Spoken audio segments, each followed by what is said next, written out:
ಜೈಲಿಂದ ಬಿಡುಗಡೆ ಆದಮೇಲೆ ಎಚ್.ಡಿ. ರೇವಣ್ಣ ನೇರವಾಗಿ ಪದ್ಮನಾಭ ನಗರದ ದೇವೇಗೌಡರ ಮನೆಗೆ ಹೋಗ್ತಾರೆ. ತಂದೆ ತಾಯಿ ಆಶೀರ್ವಾದವನ್ನು ಪಡ್ಕೊಳ್ತಾರೆ. ನಂತರ ತಂದೆಯ ನಿವಾಸದಿಂದ ತೆರಳಿದ ರೇವಣ್ಣ ಜೆ.ಪಿ. ನಗರದ ವೆಂಕಟೇಶ್ವರ ದೇವಸ್ಥಾನಕ್ಕೆ ಹೋಗಿ ಪೂಜೆ ಸಲ್ಲಿಸಿದ್ದಾರೆ.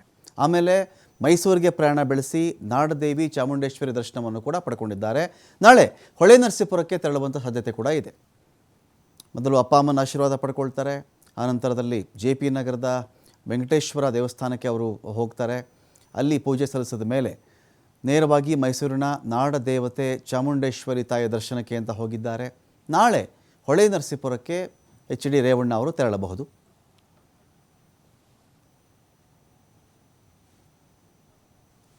ಗೌರವ ಇದೆ. ನಾನು ತಾಯಿ ಚಾಮುಂಡೇಶ್ವರಿ ದರ್ಶನ ಮಾಡಿದ್ದೀನಿ. ನನಗೆ ದೇವ್ರ ಮೇಲೆ ನಂಬಿಕೆ ಇದೆ. ರಾಜ್ಯದ ಜನತೆ, ನಾನು ಸುಮಾರು 40 ವರ್ಷಗಳ ಕಾಲ ರಾಜಕೀಯದಲ್ಲಿದ್ದೀನಿ. ನನ್ನ ಜೀವನದಲ್ಲಿ ಇದೇ ಫಸ್ಟು ನನ್ನ ಮೇಲೆ ಕೇಸ್ ಇರೋದು. ನ್ಯಾಯಾಂಗದಲ್ಲಿ ನಾನು ಇವತ್ತು ನಂಬಿಕೆ ಇದೆ. ನ್ಯಾಯಾಂಗ ಇವತ್ತು ಏನು ತೀರ್ಪು ಬಿಟ್ಟರೆ ನಾನು ಆ ತಾಯಿ ಚಾಮುಂಡೇಶ್ವರಿ ಏನು ಕರುಣೆ ತೋರಿಸ್ತಾಳೆ ಅದು ಬಿಟ್ಟು ನಾನು ಏನು ಹೇಳಲ್ಲ ಸರ್.